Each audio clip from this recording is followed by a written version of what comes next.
Thank you. Notice of motion. The Honorable Member for Kamfinsa.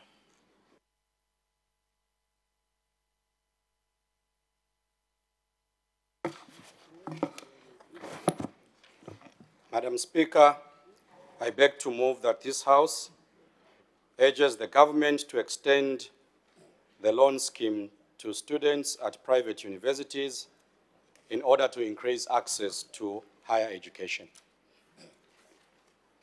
Is the motion seconded? Yes, Madam Speaker, it is seconded. Seconded by the Honorable Member for Chama North.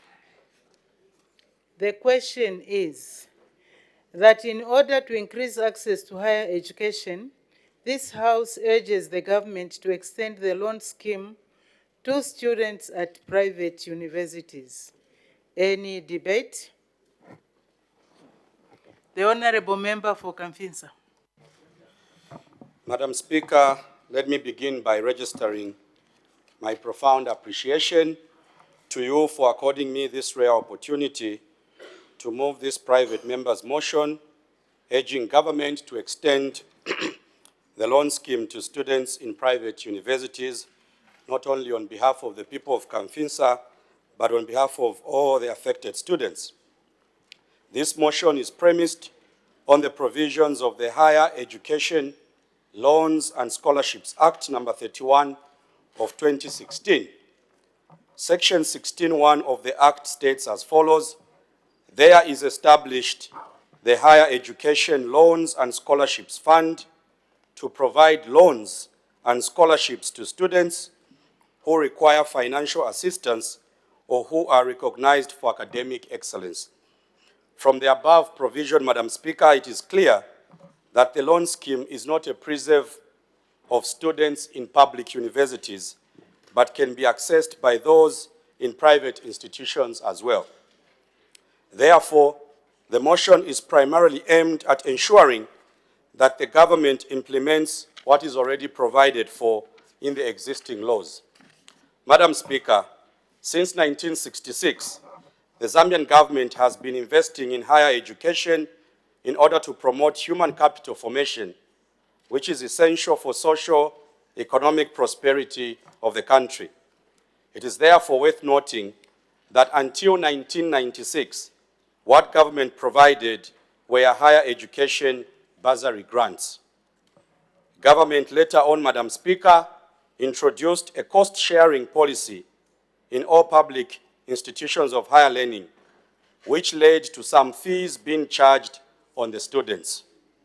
However, this cost-sharing policy proved to be a hindrance for the majority of school leavers, who were from poor families, resulting in government deciding to continue giving bursaries to some students who were considered to be vulnerable.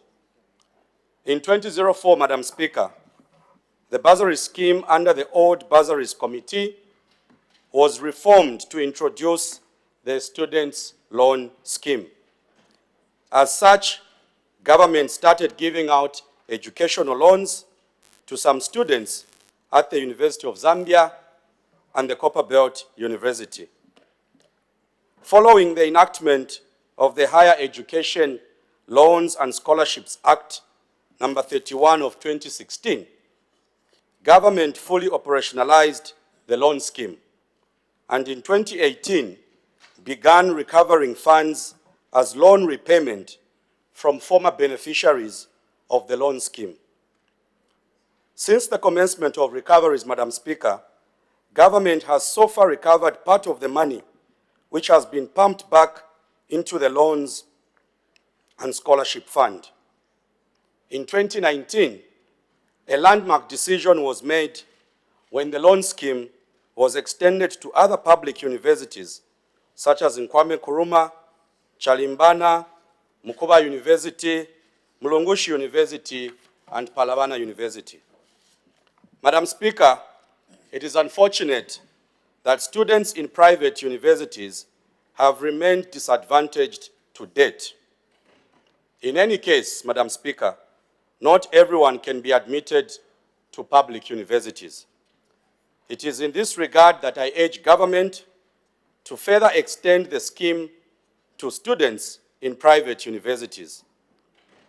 Being a loan scheme and not a bursary entails that regardless of the university to which one is admitted, they should be accorded an opportunity to qualify for this very important facility, as government will later recover the resources at an opportune time.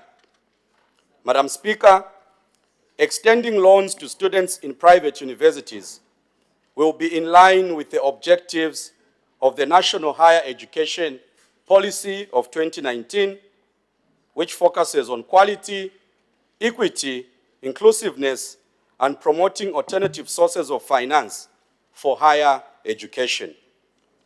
In addition to the above, this will contribute to the achievement of the Sustainable Development Goal number 4, which focuses on quality education. Madam Speaker, to achieve the objectives of this motion, government will be required to increase budgetary allocation to the Higher Education Loans and Scholarship Board by making more resources available to the education sector, as espoused in the Jomtain Declaration of 2011, which calls for 15 to 20% of government expenditure to go towards education. This commitment, Madam Speaker, was also affirmed through the Paris Declaration of 2021.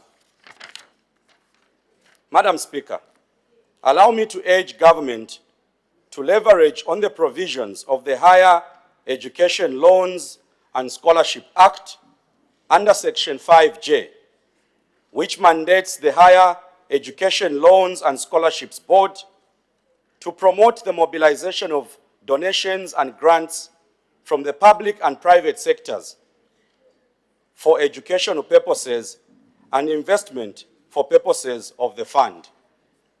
Section 33(2)(b), Madam Speaker, also allows the board to raise, by way of loans and otherwise, such monies as it may require for the discharge of its functions, subject to the approval by the Minister of Education.